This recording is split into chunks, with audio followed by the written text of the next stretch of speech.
ప్రజల గుండెల్లో స్థిరస్థాయిగా నిలిచిపోయిన మహానేత వైఎస్ రాజశేఖర రెడ్డి పేరును చూసి కూటమి సర్కార్ కలవరపడుతుందని వైఎస్ఆర్సీపీ విశాఖ జిల్లా అధ్యక్షుడు మాజీ మంత్రి గుడివాడ అమర్నాథ్ అన్నారు. విశాఖపట్నం పార్టీ కార్యాలయంలో మీడియాతో మాట్లాడుతూ రాష్ట్రంలో వైఎస్ఆర్ పేరు లేకుండా చేయాలనే దుర్మార్గమైన ఆలోచనతో కూటమి ప్రభుత్వం పనిచేస్తుందని మండిపడ్డారు. కూటమి పార్టీలు అధికారంలోకి వచ్చిన నాటి నుంచి వరుసగా వైఎస్ఆర్ పేరు ఎక్కడ ఉంటే అక్కడ దానిని తొలగిస్తున్నారని, ప్రజల గుండెల్లో ఉన్న మహానేత పేరున చెరిపేయగలరా అని ప్రశ్నించారు. రావడమే నాగార్జున యూనివర్సిటీలో ఉన్నటువంటి రాజశేఖర రెడ్డి గారి విగ్రహాన్ని నేలమట్టం చేసినటువంటి సందర్భాలు చూసాం. బాపట్లలో రాజశేఖర రెడ్డి గారి విగ్రహానికి నిప్పు పెట్టినటువంటి పరిస్థితులు చూసాం.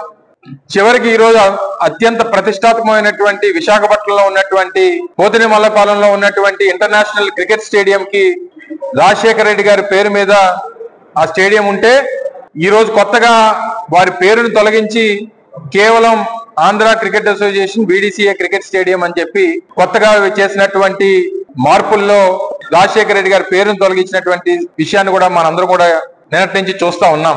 మీరు రాజశేఖర రెడ్డి గారి పేరుని గోడల మీద చెరిపేయవచ్చు, లేకపోతే రాజశేఖర రెడ్డి గారి పేరుని విశాఖపట్నంలో సీతకొండని ఆ రోజు వైఎస్ఆర్ కాంగ్రెస్ పార్టీ ప్రభుత్వంలో అభివృద్ధి చేసి అక్కడ వైఎస్ఆర్ గారి పేరు మీద వ్యూ పాయింట్ ని ప్రారంభోత్సవం చేస్తే అక్కడ రాజశేఖర రెడ్డి గారి పేరుని చెరిపేయవచ్చు, లేదా హెల్త్ యూనివర్సిటీకి పెట్టినటువంటి రాజశేఖర రెడ్డి గారి పేరుని చెరిపేయవచ్చు. కానీ ప్రపంచంలో ఉన్నటువంటి తెలుగు వారి గుండెల్లో ఉన్నటువంటి వైఎస్ఆర్ పేరుని చెరిపేసేటువంటి ఆ అర్హత గాని చెరిపేసేటువంటి స్థాయి గాని ఈ రోజు కూటమి పార్టీలకి లేదు అనేటువంటి విషయాన్ని ఈ సందర్భంగా తెలియజేస్తా ఉన్నాం.